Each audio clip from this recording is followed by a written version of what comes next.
Good morning, everyone, and happy Friday. Welcome to Fearless, a production of Fuel, www.myfuel.io. If you're not familiar with that website, check it out.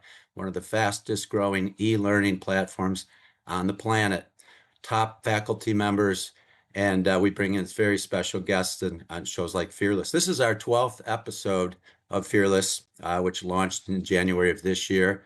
And wow, if you haven't checked out some of the clips from that, do so on YouTube. They're available. And I also want you to check out a couple of other things. Not only I've got 3 courses available on Fuel, but check out my AI bot and then some of the AI bots now from some of the other instructors. Essentially, that is a AI application where you can interact with me 24/7 all over the world on my entire body of work. So my bot has been downloaded or loaded, I should say, with hundreds of my YouTube clips, podcast interviews, radio and TV interviews, my books, hundreds of articles I've written, and it's all in the bot. So if you ask me a question about anything like operational excellence, mindful leadership, things like that, things related to fear and fearlessness, the bot's amazing. I've had conversations with my own bot, and it's fascinating. So check that out. Today's guest, wow, Gary Garfield. Gary and I crossed paths originally in 2018. We've helped one another out with books and things like that. In fact, Gary is the author of this book right here, Driving Results, and it's 6 lessons learned from transforming an iconic company. That iconic company, we'll hear more about this, is Bridgestone Americas, $10 billion company with 55,000 employees. And Gary stepped up and stepped through some intrepidation, perhaps, relating to that role. And Gary, welcome to Fearless. Thank you so much for agreeing to join me on this show. Want to say a couple of words about how you got here? Absolutely. First of all, thank you for having me, John. It really is an honor, and you have a great program here. Privileged to be a part of it. So, as you mentioned, I became the CEO of Bridgestone Americas in 2010, excuse me. In 2009, I was the general counsel for Bridgestone Americas. And Bridgestone Americas was the successor company to the Firestone Tire and Rubber Company, which was a 100-year-old company, very iconic brand. And we had fallen on tough times. We had a massive recall with Ford. Some of your listeners may remember it. The Ford Explorer Firestone tire recall in 2000. And the company had been struggling ever since then. So in 2009, I was summoned to Japan. The parent company is headquartered in Tokyo. And I was asked to give a presentation to the global board. And after it was over, I was told the CEO, the global CEO, the boss of my boss, who was the CEO of Bridgestone Americas, the boss of my boss wanted to see me. And he said, you are my boss, the CEO of Bridgestone Americas, would be retiring at the end of the year. And they wanted me to be the CEO. And that was pretty shocking. Yeah, especially, and you talk about you've never even taken a business course before. You know, you're chief counsel for this huge corporation, and now what? Right. Yeah, I'd never run a business. I don't even remember running a lemonade stand as a kid. Here I was, about to be the CEO of a $10 billion company, 55,000 employees, operating on 5 continents. So it was pretty intimidating. Now let's call it fear factor number one. You know, you're tapped to run this massive company, and as you put it, a mature company. It's a very mature industry, and in many ways actually kind of locked into its culture, whatever that culture. We're going to talk about culture change here in just a little bit. But on top of that invitation, which could certainly be intimidating, You had a second fear factor right around the same time. In fact, just before I think you went to Tokyo for this meeting, you got some other news. I did. I've had a heart murmur. I had had a heart murmur for years, and many people have it. And most of the time, never causes any problems. Mine was causing a problem.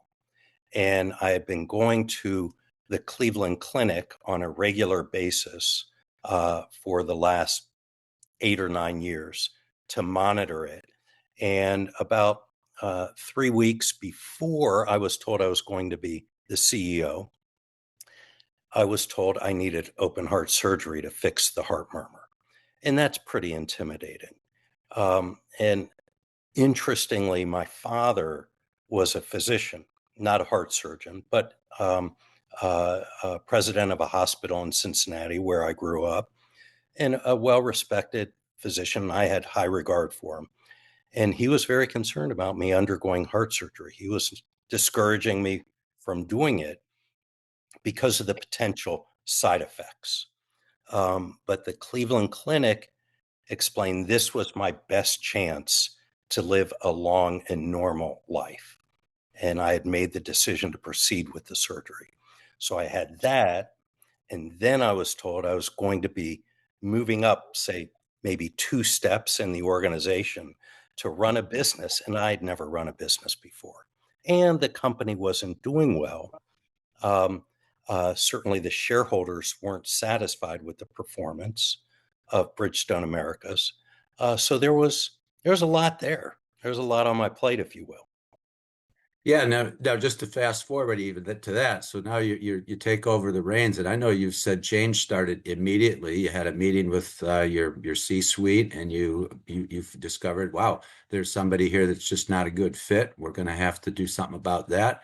So you were very decisive, but you're also very honest, and you talk a lot about trust and just being very honest with people. Do you want to comment? And you also use the word governance. We need some governance change around here. We need some. I like to think of governments as discipline. You know, we got to have some in the lean world. I teach lean, as you know. It's rigor. We've got to have rigor. You don't see high performing teams without rigor and discipline and some form of governance. And you had somebody telling you, well, we don't really want to use the word governance. It's you know it's too scary or whatnot. You want to make a few comments about that? Yeah, absolutely. So, on the governance front, I was a big proponent of a robust, I guess is the way I would put it, a robust corporate governance structure. Something that it's supposed to mean something. It's to help the organization stay within certain boundaries and help it make better decisions. I believe very strongly in that.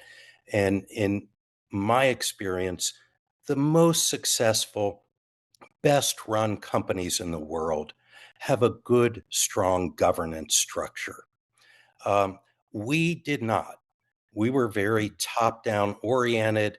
Um, uh, and there was sort of a pseudo board, but whatever the CEO wanted to do, they did. There wasn't a compensation committee, um, and the various other committees that are involved in good governance. And I was convinced we needed to install that. And when I announced to the senior executive team the governance structure that we needed to install, one of the persons said, boy, that people just aren't going to like that. And they really aren't going to like the term governance. It will slow things down. And frankly, we weren't very fast to begin with, but it Mm. would slow things down and people would feel inhibited. We need to come up with a different term if you're going to do this at all. And my response, which kind of goes back to trust, was no, it is what it is. We're going to call a horse a horse. We aren't going to call it something else. And we're going to be honest with people. This is there for a reason. It's there to help us make better decisions. It's there to help the company operate better and provide some level of oversight, which we really had not had in a meaningful way. And I think on the trust issue, I think that's just so important for any leader. Uh, People buy into the leader before they buy into the leader's vision. Um, I just think that's huge. And your trust, a leader's trust, is their most significant asset. And if you destroy it, you lie, you cheat, or you misrepresent things, and with all good intentions, your trust can be destroyed. And then it's hard for people to follow you. That's right. And once it's broken, it's tough to patch it back up. It's you lose integrity and you're wishy-washy, and you see it a lot, unfortunately, with politicians and people that just you don't know what to believe. And I think trust is a bedrock to high performance teamwork. It's absolutely essential. So the bottom line is you came in, you started making changes right away, and to speak bottom line over a 6-year period, as I understand it, Bridgestone Americas had a 500% growth. Is that right? 500% profit growth, yes. Yeah. We were the pretty good. We Yeah. outperformed the S&P 500 during that period, and it was uh, a remarkable result. Before I explain the results, it's a team effort. There is no one does it alone. It especially, if you're a sole proprietorship, yeah, but for any size organization, it is a team effort. But when I took over, we were about 35% of Bridgestone Corporation's global profits, including Europe and Asia. But I'm sorry, revenue, but 10% of the profits, 35% of the revenue, 10% of the profits. We weren't carrying our weight. And the Hmm. shareholders didn't like that. Understandably, I don't blame them. When I left, we were 50% of the global revenue and 50% of the profits. Yeah, that's just victory with a capital V, Gary, and that's leadership. Well, one of your 6 lessons, it starts with leadership and vision, right? Yep. And you clearly did that, but you have an interesting take on this too. You tell a story about I think it was Paul O'Neill, was the Secretary of Treasury or under George Bush Senior, but before that he was at Alcoa, Yep. and I think CEO of Alcoa, and he challenged Wall Street with his one thing we're going to be the best in America at. And it isn't what most Wall Streeters and shareholders would think is that one thing, right? So, Yep. and then you took the idea into Bridgestone Americas or brought it in as the CEO. It wasn't the same one thing, and in your case, it was the whole idea around innovation and innovation labs. But we need something to help us really change our culture, which is another one of your 6 lessons. So quickly talk about the Paul O'Neill story, if you will, around safety, and then let's talk a little about innovation. Absolutely. The Paul O'Neill story is a great story. So he was brought in to be the CEO of Alcoa, and Alcoa had not been performing well. And at his first investor meeting in New York, um, he got up and said, there are X number of people, and I don't remember what the figure was, X number of people, employees who get injured in the company every day. And making aluminum is a heavy industry, dangerous, a lot of hard work. There are X number of people that get injured every day and miss at least one day of work. And that's not okay. We need to become the safest company in the country, maybe the world. The investor said, okay, great, good, glad to hear that. But what are you going to do to turn around the company? And he said, I just told you, we are going to become the safest company there is. And, okay, great. But what are you going to do to turn around the company? And he kept repeating it. And as the story goes, one investor left the meeting, called his office, and said, the board hired a hippie to run Alcoa, tell everyone to sell their stock. Well, what Paul O'Neill put in place were all these mechanisms to improve safety, but most importantly, to get people talking to each other about safety. The factory floor workers talking with managers, and Whenever there was a major safety incident, it was required to be reported in within 24 hours, and they were required to report to him what they were going to do to fix it, to avoid it in the future. That started people talking to each other. And once people started talking to each other, they started talking about other things. We could improve efficiency if we did this. We could improve production if we did this, or whatever it was. And through that change in culture, using safety as the cultural change mechanism, he turned around Alcoa. Absolutely brilliant. Totally brilliant. So what I did, we had a cultural issue, and I believe this very, very strongly. Very top down, very siloed, um, and people were afraid to make decisions, afraid to move on their own, um, uh, and that had to change. There was no way we could excel as a company, in my opinion, with that culture. And we decided to use innovation as the cultural change lever. I held an offsite meeting with the top 150 people in the company from around the world and explained the economic pressures we were under from very inexpensive tires coming in from Asia, China, other places.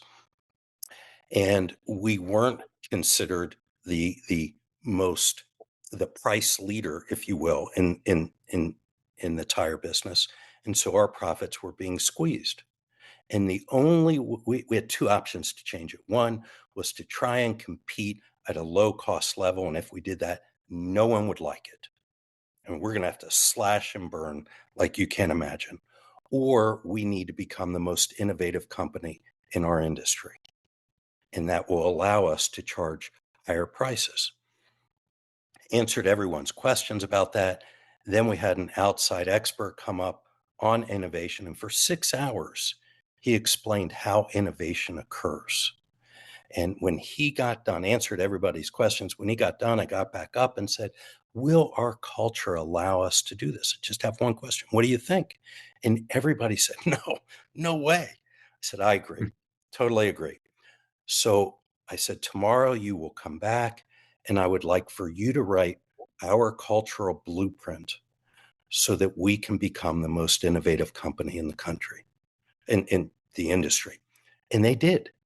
And it was 7 points, 7 wonderful, wonderful points. And I adopted it as our cultural blueprint, and said at the end of the meeting, after thanking everyone for their great work, and it really was great work, anyone has the right to call me out at any point in time if I violate any of these 7 rules. But conversely, these are your rules, and I have the right to call you out as well. So we took that, we did a lot to implement innovation to really change the culture, and it worked. It really worked. The people started speaking up. They started challenging me, which is very important. But I think even more important, when I was in meetings with a bunch of people, they would start challenging each other. And that's when I knew we had the kind of culture we needed to really excel as an organization. Yeah, and build trust and be just direct and honest with one another. And I love when you said at one point, there's only one rule here when you're talking about pushing me back, and that is there are no rules. Isn't that, did I get that Yeah. right? Yes. Yeah. Yeah.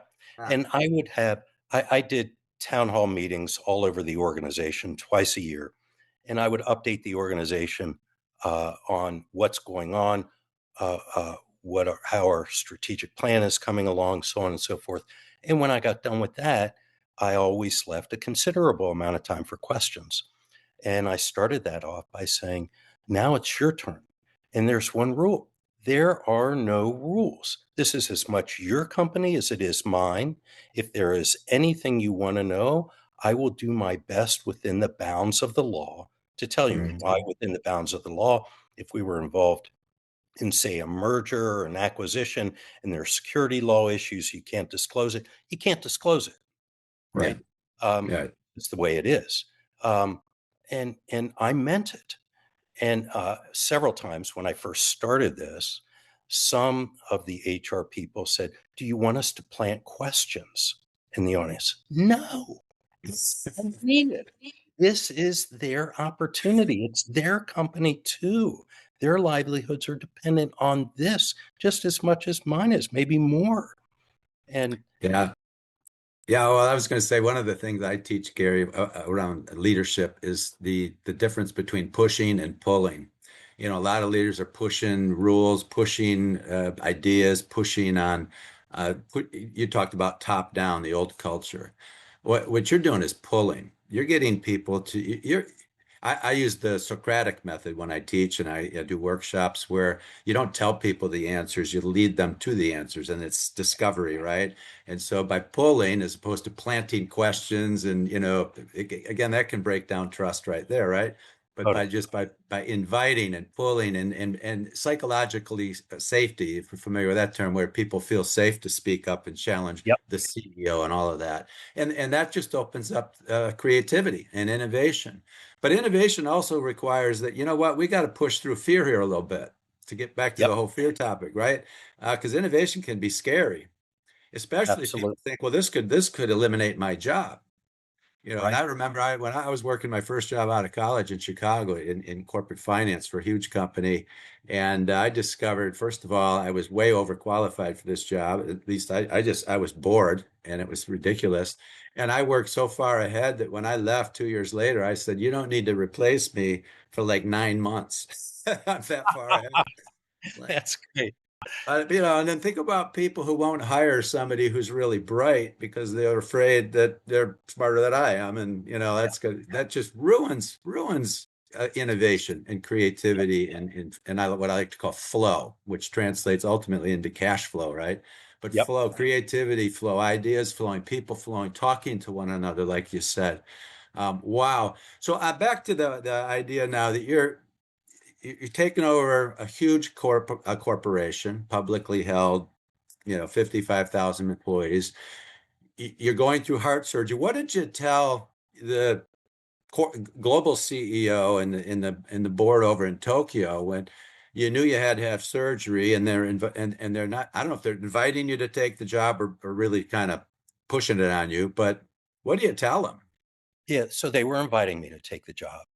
And I decided when they said, "We want you to be the CEO," I didn't hold back. Again, goes to the trust issue. They had a right to know what was going on with my health, significant issues with my health. And in that meeting, I said, "You need to know," and these were the words I used, "You need to know I am scheduled to undergo open heart surgery in December." And that kind of took them aback, understandably. Yeah. I tried to explain what the surgery was about. It was repairing my mitral valve, little different than coronary artery disease, which is kind of an ongoing disease and more of an ongoing disease. Um, but they were taken aback. So I told them that, and I said, "Let me think about whether I want to accept your invitation to be the CEO." I was pretty scared. I was pretty into. It was a big jump, and I had never, as we said earlier, I'd never taken a business course. I'd never run a business. Ran the law department, but that's different. Um, and it took me every bit of a day to realize this is an opportunity you can't pass. But nonetheless, I had to think about it. And uh, in between that time and when and when my surgery was scheduled in December and thereafter, I had weekly meetings with outside the office with the person who was going to be the new COO. And we really discussed what changes needed to be made, what we wanted the new organization to look like, how we were going to bring it along. And that helped me with my fear of the surgery because heart surgery can, understandably, is a scary thing, kind of like someone coming at you with a knife, literally. Um, and that preoccupation really helped me. So I was focused on where the company would go, how we would make changes, things like that. Then I went to the surgery, had the surgery done, and my former boss, the former general counsel who lived in the area, was there at the hospital holding my wife's hand. We were friends. Wonderful, wonderful man. But I later learned he had been asked by Japan to be there to make sure the surgery went okay and to report back to them, which he did, and it went fine. Um, but then while I was recovering from heart surgery, which is no easy thing, I had to really prepare myself to take over the position of being the CEO and as overcoming my fear. And really kind of goes to what you said earlier, my fear of failure. That Mm. was the big issue I had to confront. Yeah, and that's, I frequently talk about this, Gary, that when we're afraid, and what scares one person doesn't scare another necessarily, Yep. but when we're afraid, it's because we are not present. We are projecting a problem in the future. We're projecting something negative is going to happen. So if it's getting up on stage to give a keynote and you're nervous, why are you nervous? Because you think you don't know what you're doing, or you think you're going to say something stupid, right? But if you've been doing it for a long time, you're practiced, you get up, you're enthusiastic. You can't be enthusiastic and afraid at the same time, so to You speak, cannot. right? They're just different frequencies of energy. So now going in, and you've had three surgeries now, heart surgeries. Going into these surgeries, and we've got a comment here from Chris on the chat, a knife and a mask, but at least it's a surgeon. Right. No, right? But okay, so now and I've had multiple surgeries. I had a disc removed from my neck and a piece of my Mm. hip fusing my spine, and I ran my foot through a lawnmower when I was 17, and had was told I could never play football again. And then I'm playing at Notre Dame, kind of mind over matter stuff. And so Yep. I talk about going under the knife, and I've been under the knife at least a dozen times. How do you feel when you're going under the knife, and tie it into trust, if you will, because you got to trust the surgeon, right?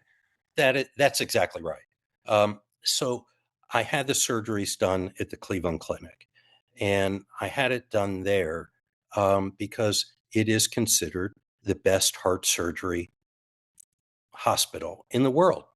They are really, really good at what they do. Each of the heart surgeons there perform 300 surgeries a year. That's staggering. And that matters a lot when you're going into surgery. You don't want someone who does it 12 times a year. You want someone who does it almost every day. They've seen everything, they know what to do, so on and so forth. So that really was huge for me. And I just had to have trust, as you put it, in the surgeon, which I did, and in his team and in the hospital. And that was everything. You just got to move forward. Yeah, well, Gary, you are truly an example of what leadership and courage and inspiration and pulling people together. Your six lessons covered in the book are fantastic. Starting with leadership and vision and culture and people and execution at the end of the day, getting right down to that alignment and execution. Um, and it's not rocket scientists. But No. think about how often to our audience, think about how often you see a company or an organization that the wheels are falling off, and why not? Because they're not aligned, because Yeah. there's no clear vision that everyone shares, because there's poor execution, right? Because there's poor lead. It's a reflection of the leadership. So you're truly a role model in that regard. How can people reach you, Gary? So they can reach me online. I've got a LinkedIn site and a Facebook page. And I would like for them to feel free to reach me. I do some keynote speeches, speak at universities. Actually, I'm speaking at Belmont University on Monday. And I've had the great privilege at speaking at Ohio State, West Point, Yale, other places. Um, but that would probably be the best way. I get those notifications and I respond as quickly as I can. And I'd be delighted to work with people, help people if they have questions, answer those questions. But let me just say this, John. Thank you very much for having me. It really is an honor. You have a great program here. Privileged to be a part of it. Yeah, well, thank you, Gary, and I thank you for your humility, and you're just such a humble but strong leader, and the world can learn a lot from you. So I encourage everybody to check out Gary's LinkedIn profile, Facebook profile, go to his website, and read his book, Driving Results. It's a fantastic book. In fact, you'll see my name on the back cover of that because I loved it so much. And Gary, you endorsed my last book, Miracle Minded Manager. That and I truly appreciate that. It was one of the most sincere, beautiful endorsements, and I really appreciate that. Um, Oh, book. yeah, yeah. So, Yeah. and we'll get you back on the show on this show sometime. And for our audience, if you've gotten some real nuggets out of this, like I have, please like it and share it with family, friends, teammates, your leadership team, because these 6 lessons are essential. And one other thing that I came to mind is that I just did a show on Mindset Matters for Fuel this past Monday. And the show is when your what and your why are really clear and meaningful, the how shows up. Because we can't know how everything's going to happen. Like when I started my company 38 years ago, I didn't know how. There was no YouTube, there was no Google, there was no internet availability, there were no cell phones. I mean, and now you think about you have an AI bot. I never planned that. I I, never. So, and you've done that remarkably well, where you've adapted and you've adjusted, you've pivoted, and I like to use the metaphor of a GPS system. If you take a wrong turn in your car, as long as you know where you're going, it's going to reroute you. It's good. You're doing this all through life. But you got to know where you're going, and that's why that vision lesson is so important in what you teach. Next Friday, I've got Deborah Poneman. Deborah is a global phenomenon, founder of Yes to Success.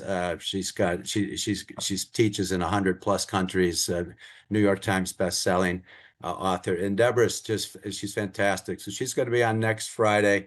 I want to thank everybody for being here. Gary, one last little nugget of advice you want to leave people with? yeah, I would say on the fear issue, I was afraid of becoming the CEO and I reframed it. I reframed it to if I didn't give this everything I could, then I would really be disappointed in myself. And if I failed, I failed, but I had to give it everything. I had to give it, I owed it to me and to the organization and to employees whose jobs and livelihood depended upon the company's success to give it everything I could. And that helped me overcome the fear. That I think that's beautiful because we're not really living if we're living with regret. And I love what something Tom Peters said years ago. He goes, "What we need to do is learn to make our mistakes faster." Because if we aren't making mistakes, we aren't learning anything. We're not growing any wiser. And if you're going to try to go through life without making any mistakes, you're not going to go anywhere. That's like going through life with your foot on the brake. Right. The brake is useful, and we want to do a little risk mitigation here and there before we do something big and bold. But yeah, go for it. And I love that. Just the window of opportunity opens up, walk through it, and let go of the idea that you're going to live with regret the rest of your life. Yeah. Wayne Dyer used to say, "Don't die with the song still in you." You know, I love it. and I love that because we've all got something to sing, and but if fear gets in the way, we just don't do it, and then I don't know how you call that life. Well, Gary, thank you so much. Thank you, everybody, for listening to Fearless. Check out www.myfuel.io, fantastic learning platform. Say hello to my bot, if you will, and we'll see you next week.